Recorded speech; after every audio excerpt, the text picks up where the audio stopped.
Hey guys, we're hanging out with the voice of Mercy, and she's got something to tell you. My servants never die. Make that big boss that special.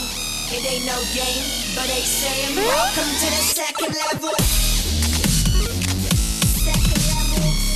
Second level gaming. What's up, guys? Welcome back to a coverage of Indy Popcon 2018, and we're hanging out here with Lucy, the voice of Mercy. How you doing? That's right. I'm good. How are you? I'm great. So, is this your first time at Indy Popcon? It is my first time at Indy Popcon. It's my first time in Indianapolis and my first time in Indiana. So you went for everything. I went for everything. Everything. Yeah. So what do you think? Awesome. What do you think so far of the convention? Has it been nice to you? Yeah, it's been very nice to me. People have been super polite. A lot of nice accents, and a lot of people named Cody. Have you been able to go around the show floor at all? Have you kind of been sequestered here in your little corner? You've been sequestered. Sequestered. Gotcha. Yeah. So, we got to talk a little bit. As you can see, I'm a little bit of an OverWatch fan. Yeah, just a little bit. Do you play at all? I played just a little bit. Okay, did you play yourself? Yes, I did, of course. Was that weird? No, it was great. And I got play of the game. Was that, I was going to say, was that the 5 res era, or was that after the rework? It was the 5 res era. It was. Or the 6 res, technically. But I'm really bad. Yeah, I'm really bad. I got to get better. Charlotte Chung, who's my really close friend, is really good, and she's been giving me some pointers. So hopefully I'll get to play with her a little bit more, because she's definitely my master Chung. So recently, Mercy, your character, had the breast cancer skin come out. Yeah. Were you aware of that before any of that happened? How much do you know, and do you go back in to record voice lines specifically for like events or things like that? We do go in to record voice lines specifically for the events. I did not know a lot about the Breast Cancer Research Fund event, but it's a sick skin, by the way. I want it in real life. I just want to look like that. But I was completely touched and humbled to be a part of something so important and beautiful, and so yeah. It kind of blew my mind when it came out, because I wasn't sure. We obviously recorded the voice lines that went into the trailer and everything, but I wasn't sure exactly what they were going to do with it. So when it came out, and then when they ended up raising over $10 million, that's nuts. That's just something that's like hard to even wrap your head around, But I bought it on 2 accounts. Yeah, I bought the shirt. Yeah, to be a part of it is really special. Yes. So very, very, very grateful and honored to be a part of something like that. How did you come into the role of Mercy? Did you audition for it? Did they reach out to you? What was the process to become this character? Yeah, so I have an agent for voiceover work, and I got an audition for video games. Most of the times it's very confidential, so they don't tell you what it's for or what the character is actually called. They just give you specs, kind of like female doctor, in battle, empathetic but strong. So that was kind of the specs that they had for her, and then just a bunch of lines to audition with. And I remember getting under a big heavy blanket in my bed, because that is a great way to soundproof yourself. That's a good tip. Recording the audition, because at that point I didn't really have a recording setup. Now I do. And I sent it in, then I didn't hear anything for a while. Then I got a call back, which in the industry means a second audition, which is usually in person, or in my case, because I live in New York, Andrea Toyas, who's the head director and casting director at Blizzard, was patched in. And then she worked with me a bit, and she kept saying, "Oh, that's really great. That's really, really great. That's amazing. Oh my God, you sound amazing." And I was like, why is she being so nice? She doesn't have to be that nice.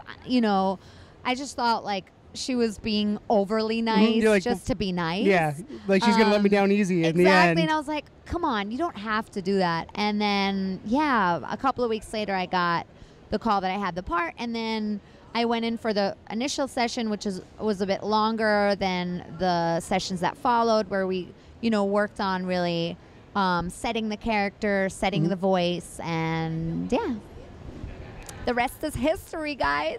So a lot of the things with Overwatch and the Overwatch lore is there's things outside the game. So the big one for me are the cinematics that they have for different characters. Yeah. What would you like? Would you like Mercy to have one? Oh my God, yes. What do you think of all those different ones? I think now they're up to 6, 7-ish, maybe. I think the cinematics are absolutely incredible. I think they should make a movie. Absolutely. I think they're up there with, any animation you see in the movie theaters or like at award shows or, I think that the work that goes into them, the care and the skill is incredible. Obviously, the voice actors are always amazing. Reinhardt's that cinematic was so touching. Everybody cried. I actually liked May after her cinematic. I did not like her before. May's cinematic is amazing. They're all just incredible. So, yes, I would, oh my God, I would love to have Mercy have her own. I'm about to.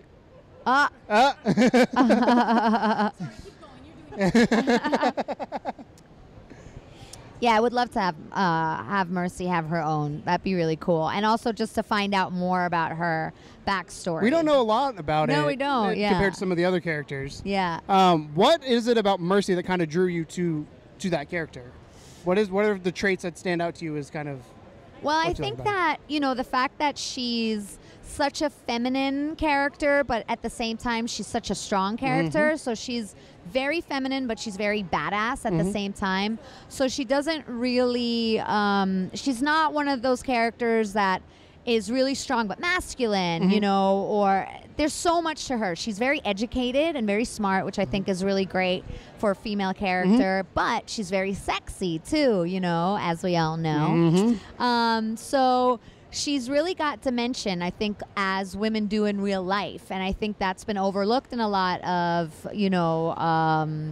movies and video games and TV. Women are either sexy or they're smart. They're strong or they're feminine. And Mercy really combines all that. And then...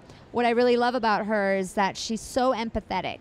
And, a lot of fans who I meet who are Mercy mains say, oh, yeah, I'm the support of my friends. So, like, when somebody's down, I'm always the one to make them feel better. So I love that people that are very compassionate and empathetic connect to her. I'm very, very empathetic and compassionate. I think that as an actor, empathy is something really important. You're constantly trying to understand why is somebody acting the way they're acting? Why are they reacting the way they're reacting? So I think those are the traits that I really admire and love about Mercy. I have a confession. So Mercy, I got Overwatch maybe 5 or 6 months after the game had come out. I played the beta. I wasn't sold on it yet because I didn't know found my character. And then somebody told me to play Mercy. And like all you have to do is hold R2 and switch to R1 every so often. So I played her for 10 hours before I played any other character. Nice. And she still is one of my up there in top 5 most played characters. Yes, and you're I love a good man. I try. I played support for the longest time, and I still do every so often. But like you're saying about support characters, you're the unsung hero that if you're not doing your job and your team goes down, your whole team's in trouble. Absolutely. So you got to heal them back up. But one of the things I have a question for you about is the Overwatch League. Do you watch any of it? Have you been able to go to a match? Do you want to go out to a match? I went out to a match in New York. It was New York Excelsior versus, I think it was Houston, I'm pretty sure. Outlaws, right? Yep. Yeah, I'm pretty sure it was the Outlaws they were playing against. That was amazing just because it was in like a giant sports bar. And all the TVs and the sports bar had the game on. And which is crazy. Jen Cohn and I, who voices Farah, we were like, oh my God, this is like the NBA right now or the NFL. Toyota's sponsoring it. Yeah. Which is nuts. It was nuts. So, and I've also been to the Blizzard Arena in LA where they had a bunch of games on while Gaku Space and I, who voices Genji, we went and hung out and made some gossip happen.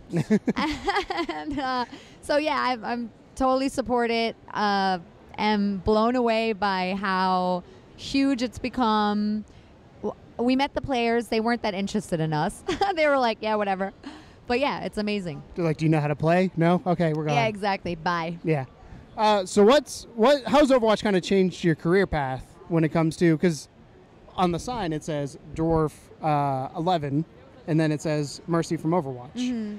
How has Overwatch kind of changed it? Because Overwatch it's at this point, 2.5 years old? It's still breathing and growing, and I still think its player base is growing.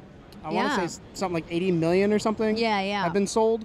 Like, how has Overwatch kind of impacted your career from the day you got the job to now? Well, I mean, very simply, my platform has grown, obviously.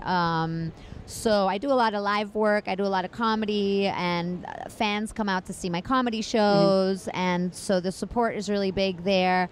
And then, obviously, I travel to conventions a lot, or I have been in the last year and a half. But I think more than that, like more than on the business side, money, travel, whatever, it's that I'm meeting so many people and they're sharing their stories with us, and just being part of something that really impacts people has changed the way that I kind of see the world, I guess. Just meeting so many different kinds of people that I never had any connection to prior to this. I was never a gamer or really into any like pop culture type of stuff. Yeah, I was like more of a theater nerd, or like a movie nerd, but not like sci-fi or video games or anything like that.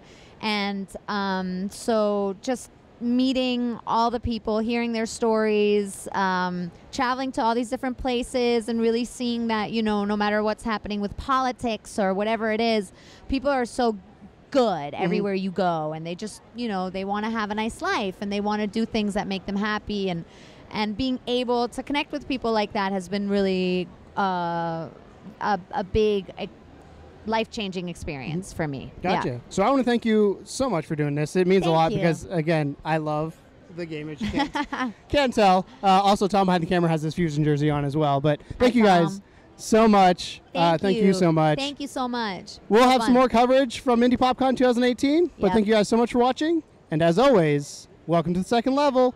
Bye.